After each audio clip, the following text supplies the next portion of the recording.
This is episode number 176 of Smart Marketing Show, prepping your clients for their web content. This episode is brought to you by ClassicPress, making desktop servers. They make local WordPress development easy. Check them out over at ClassicPress.com. And check out Bridget's new book, The Keys to Being Social, Being Real in the Virtual World. You can go check that out over on Amazon. It's available as a book as well as an ebook on Kindle. Support us over on Patreon. Go to patreon.com/WPWaterCooler. We'd really appreciate that. I'm Jason Tucker. I'm an IT director and web developer. You can find me at Jason Tucker on Twitter. And this is my friend Bridget with her newly named Twitter account, Bridget M. Willard. Go check her out over there as well. See, I added that in there for you last minute last night. Thank you. Yes, I changed my handle. I'm scared. Well, you know how it is on the internet. Sometimes when you're doing things on the fly, all of a sudden it becomes a thing, like a career. It was never supposed to be a career. And then here we are. You too can be a guru. I mean, I still have my jingle, but that's not how I market myself. But this is such a great topic. I'm glad that you brought this topic up.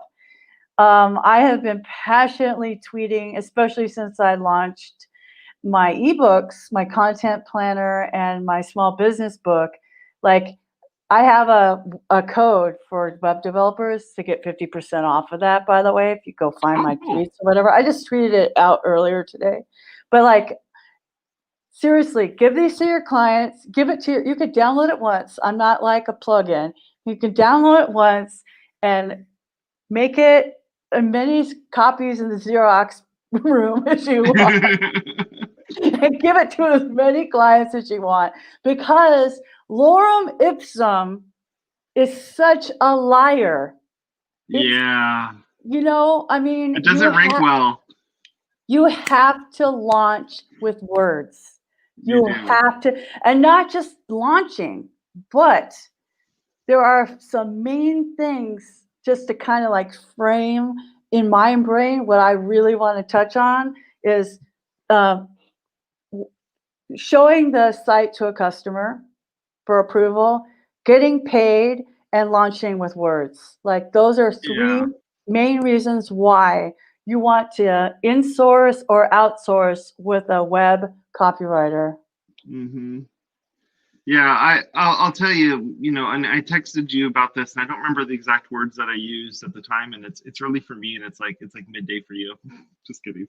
But for me, it's like the idea is that you want to create the page using the correct words, not create the words using the page. So I hate when like you get these depending on how the developer or the website designer or what have you is doing their thing, where they'll have like a cookie cut website. So it's like about us page, contact us page, a staff page, and you're essentially just building pages for the sake of building pages, where sometimes those things may just want to be in the one thing. If it's like about us and and it's just you, or contact is just the only thing you need. So it's I see where people want to try to fill in all of the blanks that are available for the website, because it's this cookie cut website that just says like contact us, about us, products page, like each of these different pieces where maybe you don't have a product. Why do you need a products page? Maybe you don't want to be contacted, but you only want this form, and this form is only in a certain spot. Like, there's every website's different, and all the different people that use these websites are going to be approaching the website in a different way. So you can't just cookie cut the content to match the website kind of template format. So, for me, when I go and talk to a client and we start working out, what do you want on your website? You need to know what that content's like way before you actually start putting together pages. And if you start just throwing together all these like templated pages, you're essentially telling the customer, like, you need to have your website built this way. And that's not necessarily true, right? Okay, so there's a couple of sides to that. First of all, we're all trained from Web 2.0 and before. right? Right. At 47, I've been using the internet since like what, 1993? I feel like, or 1994 when we got a computer from Costco at work. Uh-huh. Because when I first started at that job, we typed our billing. You know, I had a typewriter. Like even companies weren't all computerized. That was a fun project, putting all those records into the computer. So we're looking at web pages, right? And we're looking for that specific information. And now that we have mobile devices, when I want to know what the address is for Dough Pizzeria or their phone number, because I know where they are. I didn't know their phone number. I want to go menu, contact us, because that's how you find it fast, right? I'm trained. So when you're trained that way, you can use that. You know, you can have home, about, contact, and be totally fine. But people are used to that. Like they want to know who you are, especially the younger generations, the Gen Z, Gen Y, the millennials. They want all of their purchases to have value in this world. They want their jobs to have value in this world. And whether or not we ridicule them for that is up for debate. But, you know, like I figure like what I do for a living pays the rent. And then when I want to make a difference in the world is how I volunteer. Whereas they want all of that combined, right? So I want to support places that have Instagram and or Twitter accounts because that's, you know, this is what I do for a living. So I want to be able to tweet about them. And I'm like, man, if they're that backward, I don't know, maybe I don't want to use them because I'm going to talk about the pizza that I just bought, right? Right. So, or I want to follow them and find the specials. I don't want an email from you, right? I don't want an email from you every day, Old Navy, right? But I want to find out where your location is. So in that way, it's good.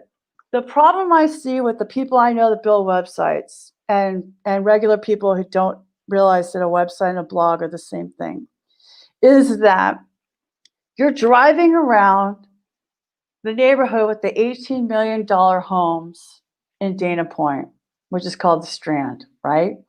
Mm-hmm. And you're looking at these homes, you're like, oh, that's my dream home. Or you're on Beach Road down in San Clemente. Oh, that's my dream home. Well, you don't have $18 million. Like you can barely rent something in Riverside and you want to talk about all the features you want and what this is supposed to look like. Do you even have the high quality photography that it takes to make this?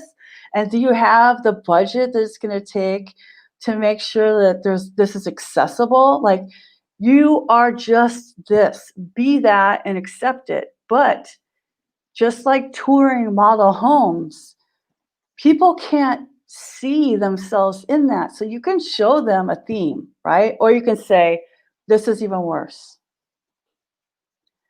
I have friends, and so do you, Jason, that say, oh yeah, I'll build you a website. Go ahead and show me one you like. Mm-hmm. If real estate agents did that, they would never make a sale. Right.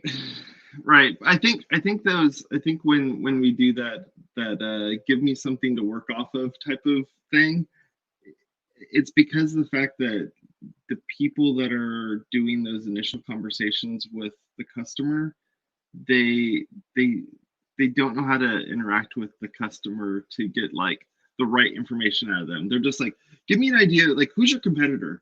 What are things that you want to do that's in this space? Because they don't know the space.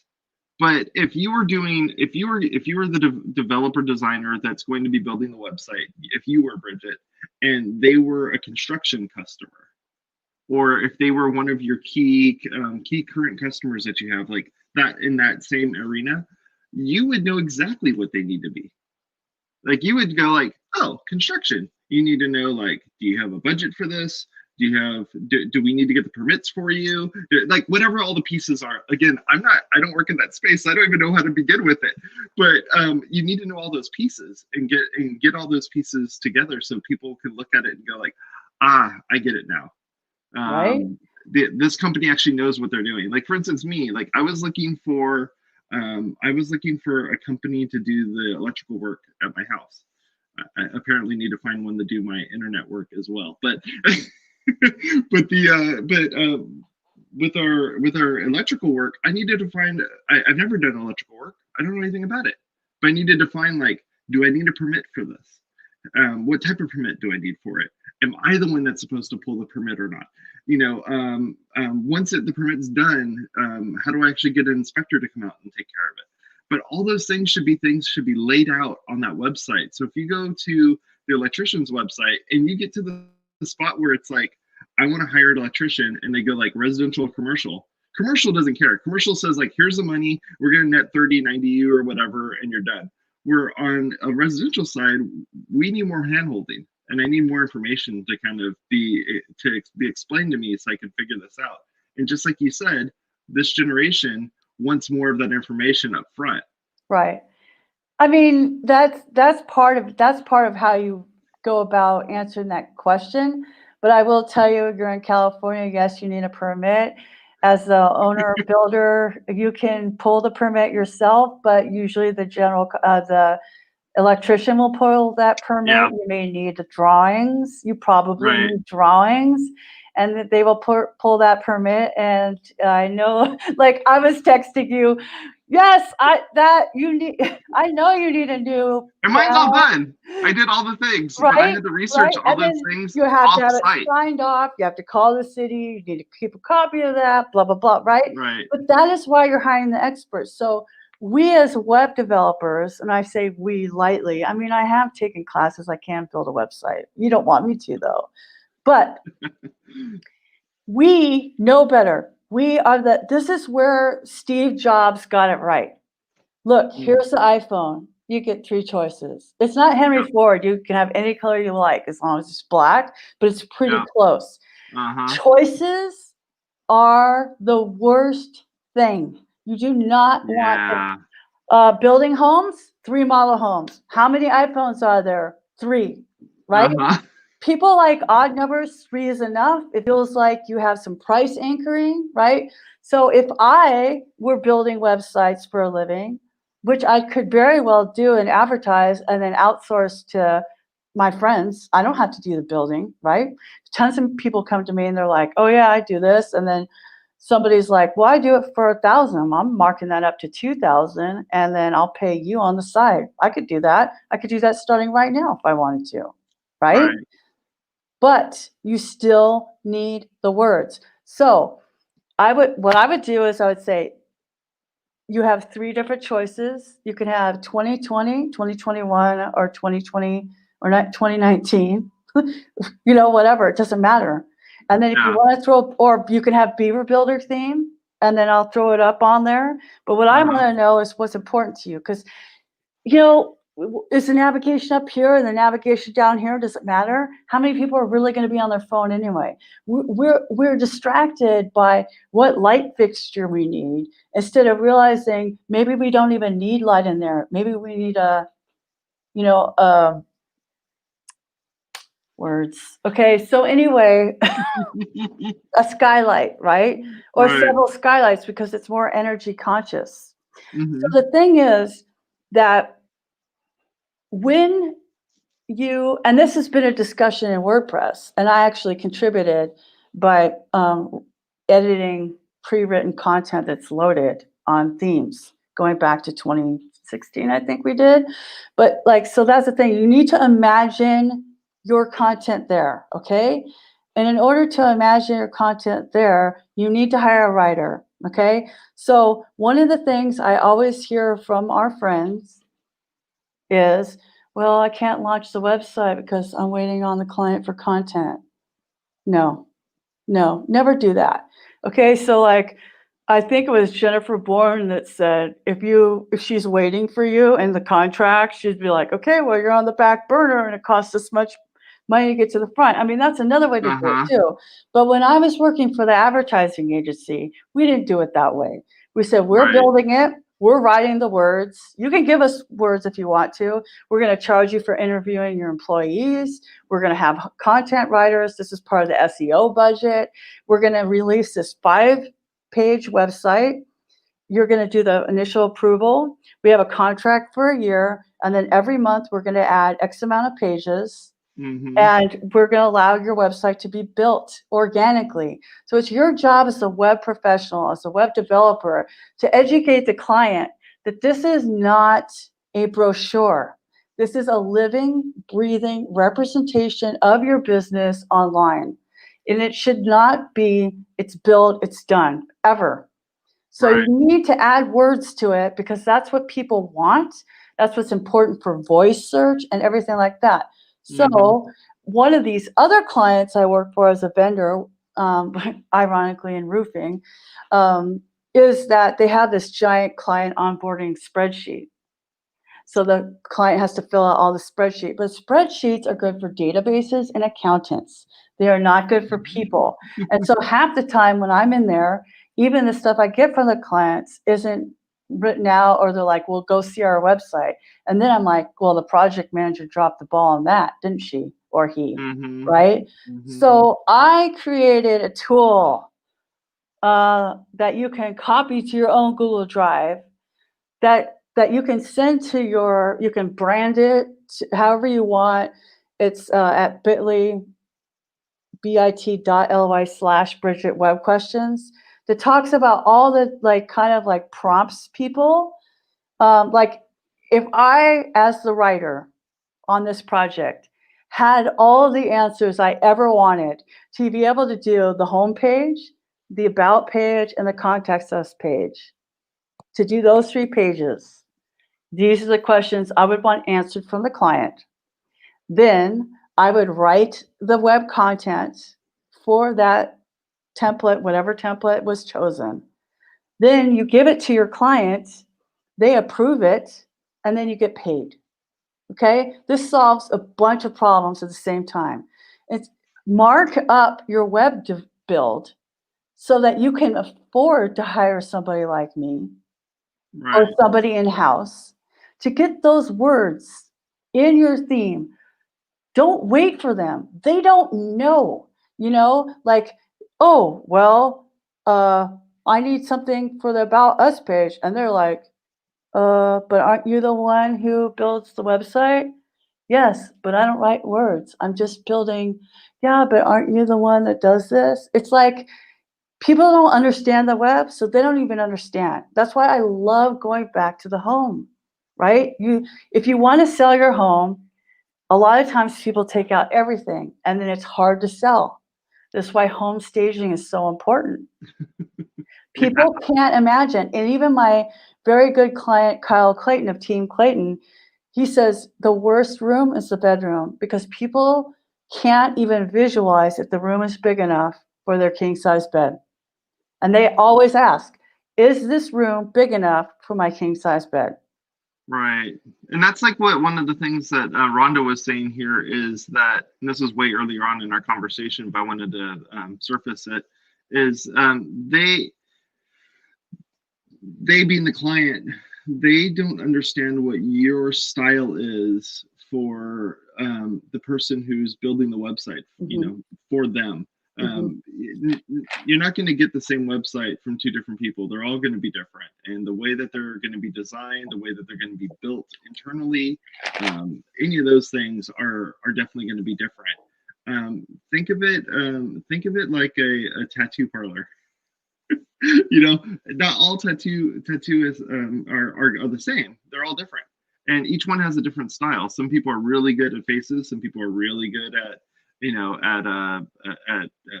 geometric shapes. There's all these different ways that people can go and design these things, and not all of them are really great at every single one of them. They're a little bit different.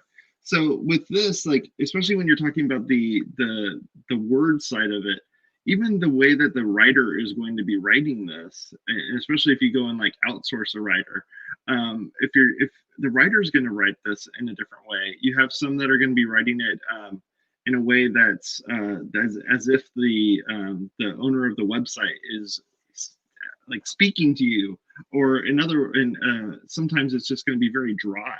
It just depends on if you have personality within that brand or not. You know, Right. if the brand is just some like really like 300-year-old brick and mortar company, they're going to probably be pretty dry, and the text probably needs to be written kind of dry. It just depends on what that marketing strategy is going to Well, it shouldn't be dry ever, but it should reflect the brand. Okay. be. Right. So a writer. And by the way, just so you know, if anybody who's watching, I'm a developer, not a not a writer. So there are different kinds of writers. I'm not a thesis writer. I'm never going to try to get a PhD. Okay. I don't care enough to spend enough time doing that. Right. So the people who write like it's a technical piece are not copywriters. I've had this discussion in Make WordPress. People who write documentation are not copywriters. Copywriting is marketing. It's writing for a marketing purpose. You are writing for an audience. And here is the most important thing any business owner on the planet should understand. You, yes, you are not your audience. So don't look for your peers to look at it. Nobody cares. You know, you want to have a pissing contest and have a pissing contest. But if you don't have a website, you really need to focus on getting something up there. And then as you grow, you can redesign it with photos and da-da-da-da-da-da-da-da. Joseph Benson is asking, what do you do if the client has a strong feelings in general about creating or shaping the copy on the site, but then can't or won't deliver on that? Do you have a good way to write collaboratively? Yes, that is why I have the questionnaire. You have them fill that out, and then you hire somebody to write either on staff or you outsource it. You write that content from it. You publish it on the website. You have in your contract that they have one revision. Anything after one revision is a change order. Or you save that for phase 2 of the build so that you're making a path to keep that client. If the client is insisting on being the only one who writes the copy, then that person is not a good client, and you should either back burner it like Jennifer Bourne does and say, when you have the words, then we will start we'll start your project again, and it's $350 for us to start it again. Or you never take that client. So these are questions you should have in your mind. You have to project, what are they going to ask, right? So when you're in the meeting with them, ask them, so about the what content, we say content, they don't know what the hell that means. Right. So who's going to write the words? That's why I always say words. It's not just to be funny. Nobody knows what content means. Just like how YouTubers call themselves content creators when it's ambiguous. No, seriously, like my neighbor, remember, she used to ask me, what do you do when you're sitting at your computer all day? I finally just said, I put words on the internet, and she understood that. Okay. Oh, I write for social media companies. What does that mean? People pay you to write for them? Yeah. Whoa, I write blog posts. People pay you to do that? Yes. And so now I just go, I put words on the internet. People understand that. You read words, but the words are for the people. So if you hire a writer who is a marketing copywriter, then you will get the right words. And I'm telling you, I've had clients where they go, oh man, you cost too much. And it's not a sales pitch for me, hire whoever. But hire somebody who is a native speaker. Now, I have friends in Germany who would love to hire me, but I am not a German speaker. So even if I learned German proficiently enough, right, I will still never be able to write marketing copy in German until I intensely understand the culture. This is why Right. it's important to get a copywriter. And we've had producer Jen on the show so many times, Jason. And Oh, what yeah. she specializes in at Nextdoor Marketer, I hire her sometimes. My clients know it, but I do. Because what they do that they shine at is they will get the nuance of that local culture, right? So if you're talking about barbecue in Texas, it has nothing to do with pork. Okay? There's no ribs here. There's no barbecue ribs. Barbecue ribs here are beef. You want pork Right. ribs? You go to St. Louis. Okay? Right. So Texas is all about the beef. So because it's the cattle industry, like this is just the way it is. So what she does is they'll go on Yelp pages, they'll read customer reviews, they deeply research the jargon that people Right. use, the way they use the words, and it's really funny, Jason, because you got me on TikTok, right? Yeah. My And fault. it's all your fault. Well, I'm going to blame you for it, but anyway, You should. one of my friends on TikTok. No, one of the people I like to watch is I don't remember his handle right now, but he's from New Orleans, and he starts every video saying, "Hey, Kuyan, I'm about to learn you a thing or three," and he talks about the kind of Cajun Creole slant on things and how they say things there, right? So, Right. and there's different dialects even within areas. In Texas, nobody says car. Nobody says, Huh. "Oh, I have a car." It's They always a say, truck. no, they have a vehicle. A vehicle. See, and I thought it was truck because I just assume No, everybody in but no, Texas they drives a have a truck. truck, but it's their vehicle. Huh. And the H's are more pronounced. Like Oh, I just say interesting. vehicle. Vehicle. Whoa. It's really interesting.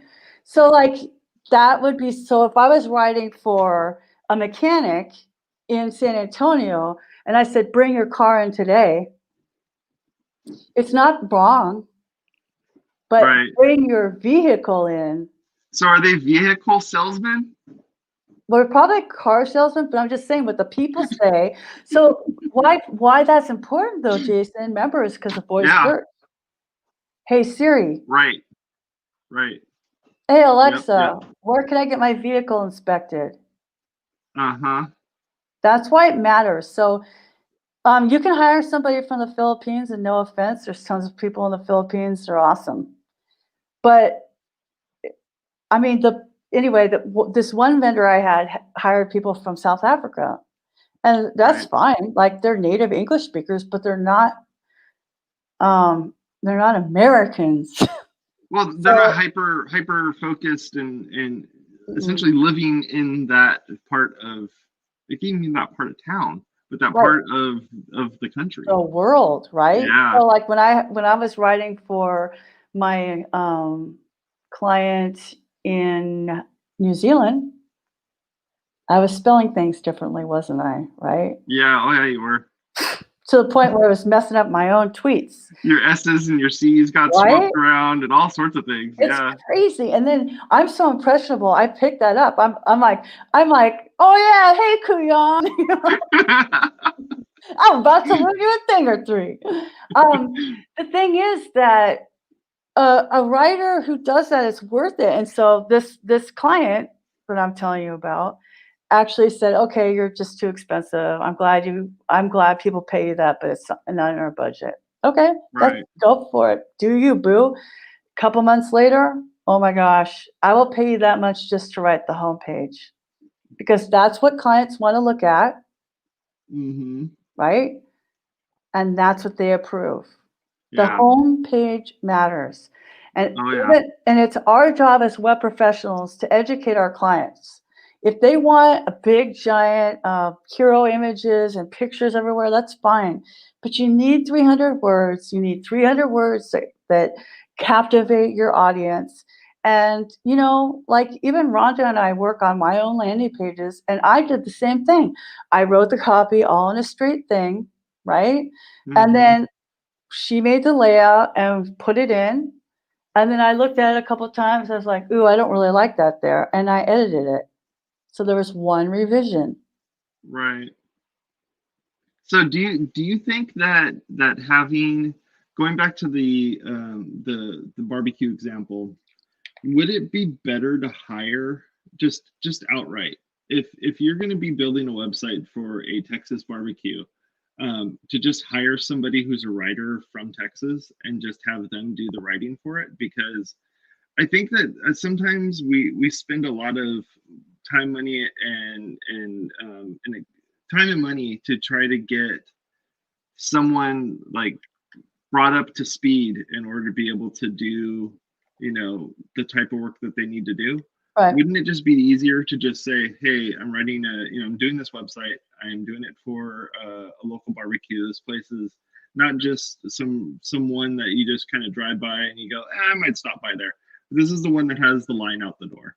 This is the one that they want to have all the local football teams mentioned, have all the different types of, the way in which they prepare their meat and the way that everything needs to be, it's like, that would take a lot of time for a Bridget to go and have to like learn up, right? Like you're gonna have to like not necessarily do a ton of research to be able to pull up that type of stuff, right? Yeah, but that's why my fee is my fee, right? So like if I'm writing a blog post, 175.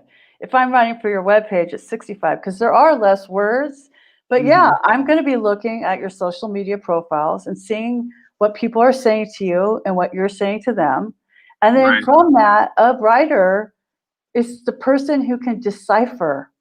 Like we interpret what that means and how you respond. Now, if you don't have that and you're working from nothing, then we go back to kind of what our best practices are, something maybe more generic, but it's just, it depends, I mean, in San Antonio roofing, I'm not going to talk about tornadoes. It's not a big tornado area. It's definitely not a hurricane area either. This is where people from Corpus Christi and Houston are evacuated to. This is why I chose it. And Dallas Fort Worth is in the jet stream, so they're getting the tornadoes, right? What we get here is hail. And one of the only things that's more expensive in San Antonio than Dana Point for me is car insurance, because we have hail. And there's tons of standing seam roofs, metal roofs. Why do you have metal roofs? Because of hail, right? Big, giant golf ball. I haven't seen it yet. And I'm just waiting for like, I know it's going to be a $250 windshield repair. It's going to happen. It will happen. So like, but that is why you hire a professional. This is why you hire a writer. A writer knows to ask these questions, just like a web developer knows to ask, do you need a form? Are you integrating your email marketing? What do you need your website to do? In addition to, what do you need your website to say? What do you want the customer to do when they get to your website? Are they filling out a form? If they fill out a form, what happens? What do you want to happen when you get that information? Do you want it to be an email that just goes to you? Are they connecting to your Salesforce, right? Or is it a donation? Does that need to connect to your accounting system? Is it e-commerce? What is it that you want people to do? That's the engineer's question, right? And we are the people that will ask, how do we get this person to do that thing? If you would have asked the client, they would have already built the website their own damn selves. They don't know that. We've seen plenty of those too. Right, including me. I mean, like, Rhonda is so sweet to me, but basically I'm not allowed to do anything with my website.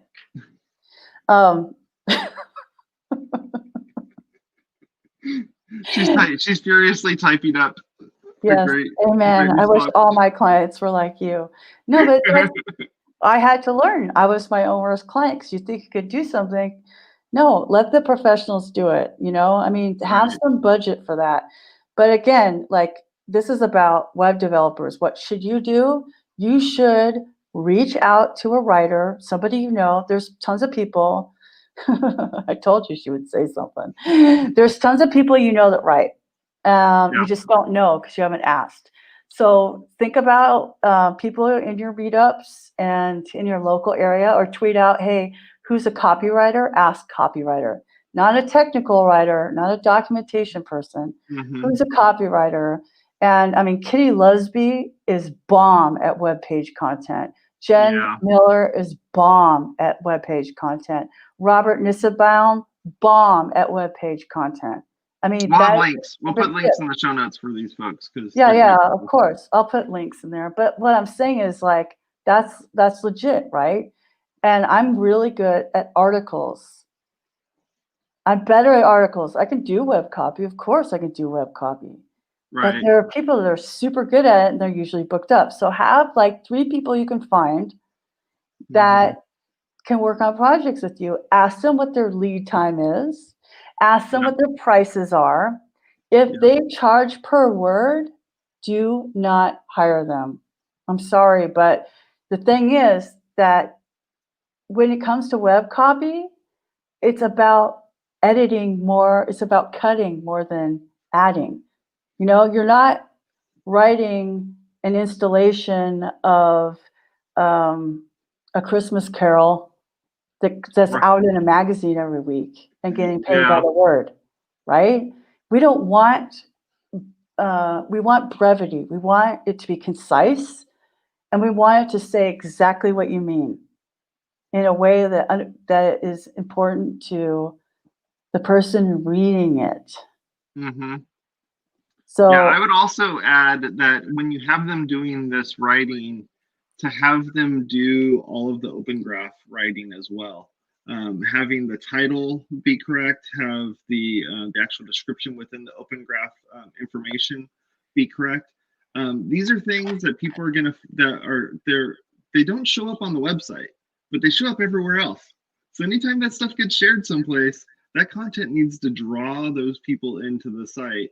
So when your customer goes and shares some link, and they're not just sharing it on social, they're sharing it as a text message, and that text message is going to pop up if from iPhone or Android or what have you. And it's going to show the graphic, WhatsApp, and it's going to show the graphic, and it's just going to show the text below it, and that text needs to say like, I want you to come to this website, and that writer is going to be the one that's going to pull that in. Yeah, and that's another call to action. Exactly. Literally every Google Doc I start, title, keyword, meta description. And I don't care how long it can be, aim for 155 characters or less. Because you don't know how much is going to show up depending upon their device. And yes, Google can take any text out from wherever your page is, but most likely that is the SERP, shows up in the search engine results. And a lot of people say, you don't need a meta description because you should just write it right the first place. I don't want my first sentence to be that salesy. And also, I make them slightly different because I know that it's going to show up on social that way. Right. Okay. Right. You have a double opportunity to get eyeballs. And that's what we're getting. That's what we're aiming for. We want as many eyeballs as we can, so you don't have to be in there making telephone calls all the time. So yeah, like your opener of that paragraph on that site is not going to be the best text. Usually it's your opener. It's the part that's going to draw the person into the rest of the text. But if there's nothing else but an image and that description down there in the in that OG content, then you're gonna have a hard time. Well, it's a missed opportunity too, right? And so every page should have a featured image.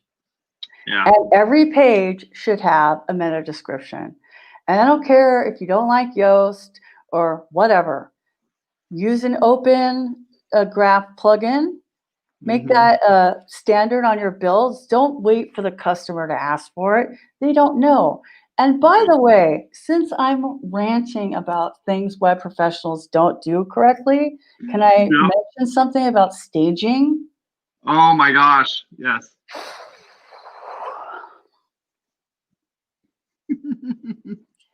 First of all, you know how much I love automation. Not, okay?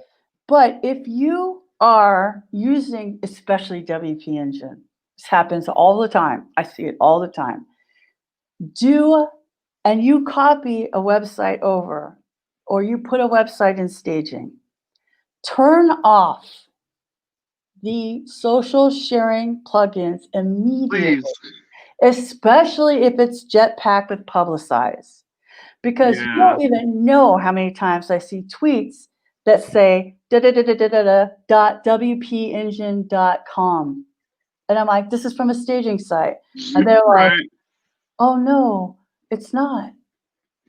And I'm like, yeah, it is, because it says WP Engine in the domain name. Yeah, we talked about this on episode 373 of WP Water Cooler, and what things you should turn off and what things you should just make sure are not turned on at all on your website when you're working in staging. I've done this plenty of times. I've installed a new plugin. I've imported data, installed a new plugin that's going to go and do auto tweets, and then imported new content. So it's like at one point I was playing around with like Instagram. And it was importing Instagram images into my website just because, and it started tweeting out every single image that I've ever posted on Instagram was going out that way. So yeah, you definitely want to make sure that you have these things turned off. And but one other thing, going back to staging real quick, staging's a great place to put this new content in. Treat it just like code. Oh, yes. Like, put this new content in staging and play around with it. 100%. You don't need to cowboy code. You don't need to live edit your site to get this content put in there. Put your content in there, play around with it, make sure it works good. Our sponsor on our show here, WP Site Sync, they will sync your content between your staging site and your normal site if you wanted to do that as well. So it's worth it to put that in staging, because for one, it allows the person who's writing that content to play around with the content on the site. They can move things around, they can play around with it and see how it's going to look.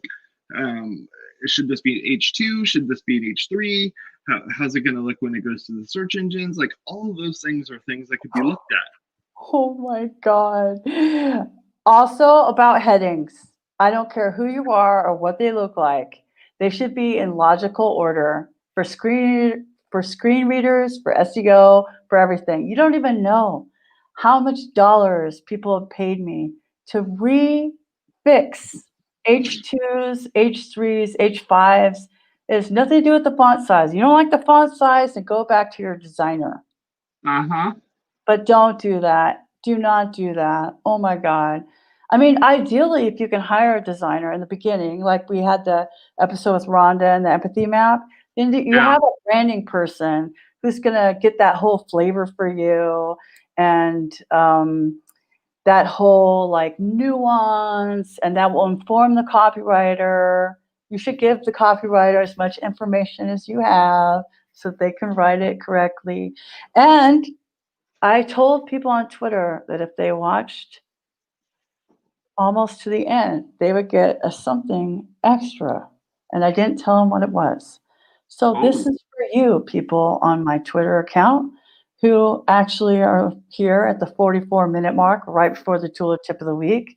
The first 5 people, it's like a radio ad, call now. The first 5 people who DM me, all in caps, send me your book with your mailing address, will get my book. This is 200 and something pages of my best advice and a bibliography if you want to do more, 220 pages. And it is normal type, so you don't probably need your reading glasses. So if you are listening and you don't have this book, or you want to send it to your client, I don't care. First 5 people to DM me on Twitter, I want your book, all in caps, because it has to. You guys got to learn to listen, and listening means obeying. I know that sounds weird, but like the other day I tweeted out, "Hey, I'm really looking for female plugin developers because I want to start sharing their content." And I got tagged on all the women in WordPress. That's I don't. awesome. Well, I don't want all the women in WordPress. First Oh, of all, I want the people who identify as female. Sorry, who have a plugin of their own for sale. I mean, congratulations, you're on the right. WordPress VIP team. Congratulations, you are developing plugins for private plugins for your. I want to know what you have for sale, and I want to help Uh-huh. you sell it because I'm doing content creation twice a month for my clients. And why aren't we helping each other? So Right. right, there's not that many, but I'm making a list. So you can also tweet me with the link to your thing you have for sale. Or if it's in the repo, it's still for sale. Like you still want somebody to download it. That's a sale. It's just a sale for Right. $0, right? I Yeah. think that there's just not enough women plugin owner shops, plugin shop owners, plugin Yeah, shops that are developed by women. I agree. So let's help each other if we're going to do that. But also, tool or tip of the week. Tool or tip of the week. Oh man, that was a lot. There was a lot going on. So while I Bridget, was the tool or tip of the week is obviously sponsored by Bridget. Go check out oh, Bridget's book, The Keys to Being Social. You can go over to Amazon and do a search for that. You can also find it as a Kindle book, and you can download that as well. Go take a look at that. yeah, that cover was designed by Rhonda. Thank you, Rhonda. I mean, also like I'm not having a Black Friday deal on it. It's already $10. Like people are addicted to discounts. And then if they Uh-huh. know you're always going to have a discount, then they're not going to buy your product any other time of the year. They're going to be like, Right. "Oh, well, Black Friday is on November 28th, so I might, or Understandable. November 27th, sorry. So I might as well just wait." That's Uh-huh. so, I mean, you just get Rice Christians, but whatever, that's another topic and it'll be in a different book. You heard it here first. My tool or tip of the week is Reflector 3. Okay, so I wanted to do a tutorial on how to manage a Facebook page, but because you need the desktop version, but you also need the page manager app, which is now called Business Suite, and you also need the Facebook app. And so I wanted to be able to screen share like you do all the time, Yeah. Jason. But here's the thing. I sold my Apple TV because I stopped using it because I was using my Fire Stick in my all Mac household. Someone bought that old Yeah, Apple 40 TV. bucks. 40 bucks. It works. Wow. You just can't use HBO Max on it, but apparently you can't use HBO Max on anything. What are you doing to yourselves, HBO Max? Stop it. So anyway, I know because if I want to watch my little show, like I gotta watch it on my. You know what? Whatever. I'm almost about to go to Showtime, and I'm getting HBO Max free with AT&T Fiber. I know I sound Right. like a show right now. Anyway, okay, I was waiting for you to do that. So this allows you to screen share or screen mirror without A, being an iPhone, or B, needing the Apple TV to do this. Because I was like, why can't I do this? I used to be able to do this. I used to be able to do this in Dana Point because I had an Apple TV. Now I don't have one. Right. I was like, I was so proud of myself, Jason, because I was like, listen, I know what Jason's going to say. He goes, I have an Apple TV. What's wrong with you? Why don't you have an Apple TV? Because I'm going to spend $150 on something that I could just use my Fire Stick for. And Mm-hmm. also, why isn't it called a Prime Stick? It should be called a Prime Stick. So anyway, it was worth every dollar I paid for it. I don't know, $25, something like that. Yeah, Because, $17.99 US. and that's the thing is like it's under $20. Almost anything under $20 is an easy yes. And I was like, well, I'm going to use this twice at least for those 2 videos. It was worth it just for that. And I imagine I will be able to do more tutorials, even on Instagram and all that. You know, I felt it was really easy to use. It was, I mean, easy for me to use. And I had only one issue with it when you pair it the same way with the Apple TV. You put the code on, you know, your Yeah. phone, your device.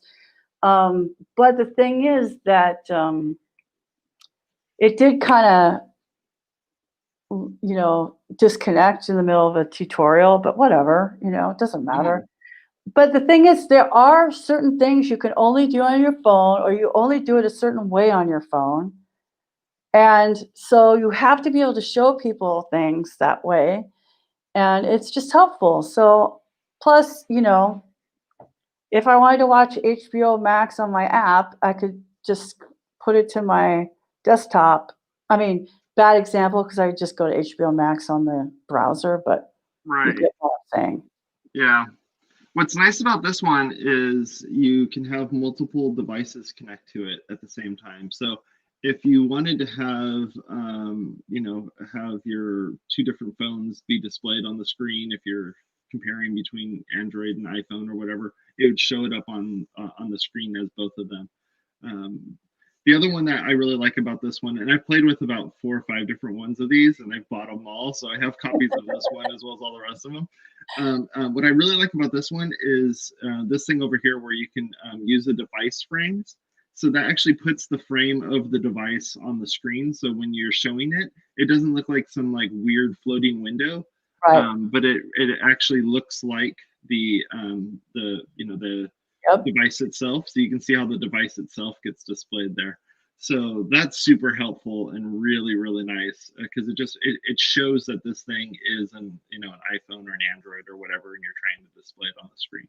So Yeah. yeah, this is a good one, Bridget.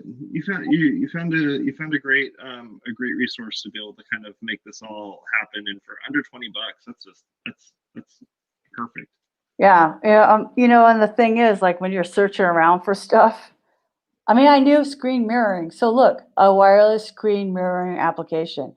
Like they Uh-huh. didn't say, "Oh, you don't have an Apple TV? No problem." Like at least not there. I knew it was called screen mirroring, and I couldn't believe I couldn't screen mirror on from my iPhone XR or 10R Right. to my MacBook without the Apple TV. Well, welcome to Hmm. Apple. It just is what it is. Not very many choices, but that is a good thing sometimes. You barely ever have to go outside the box. That's true. Well, I was actually my tour tip was something that I wanted to show on the screen, but I just reinstalled the new version of the operating system on my computer, so I haven't actually installed any of my software yet, which is why it took me a minute to get this to show up on the screen because I had to say yes to a whole bunch of things. Um, but what I wanted to tell you about was there's a company called Lightricks, and Lightricks is a company that makes iPhone apps, and they have a whole suite of iPhone apps. I actually have pretty much all of them installed on my phone here. And what they do is they make these apps that will do either animations or cool things with photography. I'll pull up their website so you can take a look at it. And I was going to like demonstrate some stuff that you could do with it, but apparently I didn't have enough. I didn't have all my stuff installed here to make it happen. Yeah, here we go. So let me pull it up. So yeah, so Lightricks makes some really great. It's kind of like Adobe. They just have like a suite of products, and they've been making some really great apps over the last couple years here. And I'll pull up their product listing. So they sell these for social media stuff. They're the company that makes Facetune, which you Oh, know yeah. Facetune. So you But can catfish. yeah, right, exactly. But they have these great ones like this one called PhotoFox, which makes it so that you can do really cool looking effects with with the photos that you have. And you can kind of see how they kind of do a couple different little things here that you can play around with to see how the changes of it will look.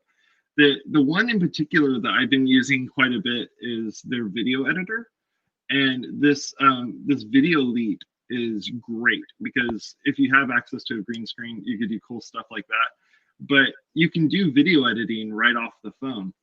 Oh. For a long time, I was using an app called InShot, and InShot gives a lot of this sort of stuff. But InShot and my photos are all hosted on Google or on Apple Photos, and they're all in the cloud. And for some reason, like InShot and cloud hosted images just don't work very well.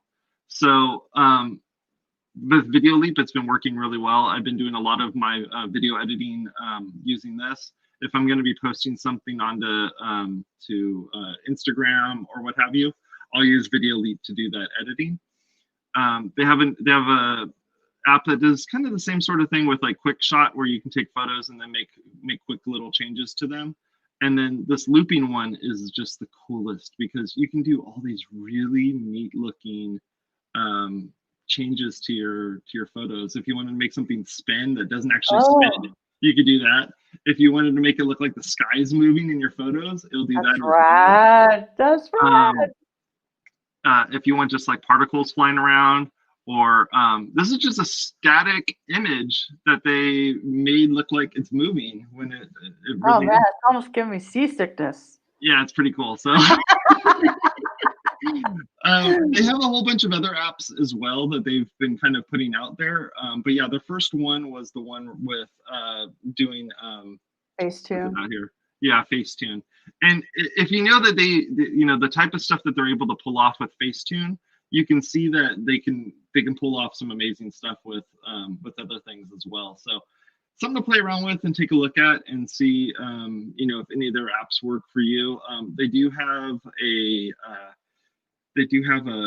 package deal that you can buy the majority of these Leap apps, and feel free to go take a look at that. Let me know what you make, and if you make something cool, tag me in it because I'd love to see it, because I've been trying to put a lot of that type of content out there on Instagram, and it's really boring to take a picture of like, here's my electrical box being messed with. But with Video Leap, I was able to speed them up and slow it down and add audio and do a whole bunch of fun stuff like that, and it didn't take a whole lot of time to do it. Yeah, so the amount of post-production you have to do for those TikTok videos, like, this is my age, this is my sign, this is my love, this is my love. Like, I was like, F that, here it all is at once. Well, I'll tell you, for instance, the a huge thing that's happening on TikTok, and we should probably even do a whole episode on TikTok, because TikTok, there's a huge need for having transcriptions actually show up on the screen, and I'm seeing that a lot of TikTokers are putting in those subtitles on the screen, but they're having to do them manually, and I would hate to do like what you just described, having to put all that text in over and over again to be able to update it. Just use a third-party app to do it, and then take that video and then upload it. But put it on TikTok. Yeah, I have no time for that crap. The kids on TikTok don't have enough time. This isn't all kids. Like, let me tell you, like I'm in the black hole, okay? And it is a black hole. And I wasn't using kids as saying only little kids. I was saying like tons of people my age. And besides, half the time you see all that crap on Instagram anyway. So you might as well go look at their real place, I mean, some of them are funny, like you showed me the Korean dad.